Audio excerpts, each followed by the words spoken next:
வணக்கம். மாணிக்க வாசகரின் திருவெம்பாவை. பாதாளம் ஏழினும் கீழ் சொற்கழிவு பாதமலர் போதார் புனைமுடியும் எல்லா பொருள் முடிவே பேதை ஒருபால் திருமேனி ஒன்றல்லன் வேத முதல் விண்ணோரும் மண்ணும் துதித்தாலும் ஓத உளவா ஒரு தோழன் தொண்டருளன் கோதில் குலத்தரந்தன் கோயில் பினா பிள்ளைகள் ஏதவன் ஊர் ஏதவன் பேர் ஆருற்றார் ஆராயலார் ஏதவனைப் பாடும் பரிசேலோர் எம்பாவாய்.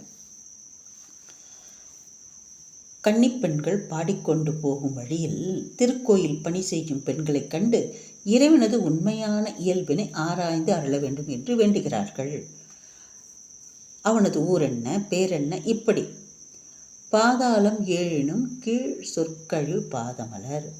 சிவனின் திருவடி தாமரையானது 7 உலகங்களுக்கு கீழே உள்ளது என்கிறார். 7 உலகங்கள் என்ன?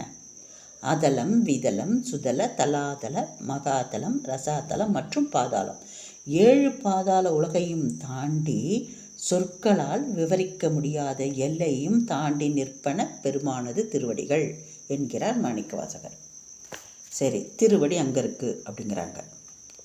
திருமுடி போதாறு புனைமுடியும் எல்லா பொருள் முடிவே. போது என்பது மலர், மலர்கள் புனைந்திருக்கும் திருமுடி எல்லா பொருள் முடிவே. திருமுடியோ அனைத்து பொருட்களின் முடிவுகளையும் கடந்தது. அடுத்தது, பேதை ஒரு பால் திருமேனி ஒன்றல்லன். உமையம்மை ஒரு பாதி, உமையம்மை ஒரு இடபாகத்தவள் இல்லையா?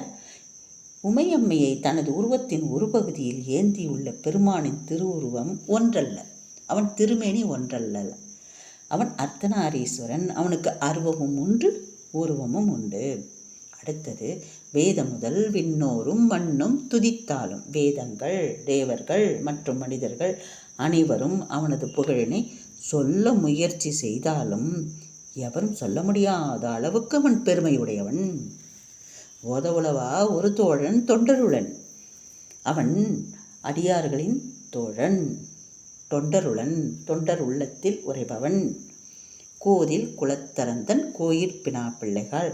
கோது என்றால் குற்றம், கோதில் என்றால் குற்றமில்லாத, குலத்தரந்தன் குற்றமில்லாத ஏற்றமுடைய ஹரன், ஹரன் என்றால் சிவப்பரம்பொருள்.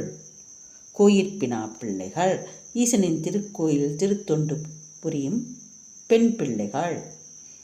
அவனது ஊர் என்ன? ஈசனது ஊர் ஏதவன் ஊர் ஏதவன் பேர் ஆருற்றார் ஆராயலார் என்று வினவுகிறார்கள். அவன் ஊர் என்ன, பேர் என்ன, அவனுடைய திருநாமங்கள் என்ன, அவனுடைய உற்றாரோ மற்றும் அயலார்கள் அவனை புகழ்ந்து பாடும் தன்மை ஆகியவற்றை எங்களுக்கு எடுத்துரையுங்கள் என்று இந்த பெண்கள், அந்த பணிபுரியும் பெண்களை கேட்பதாக இப்பாடல் காட்சியை அமைத்திருக்கிறார் மாணிக்கவாசகர். தேங்க்யூ.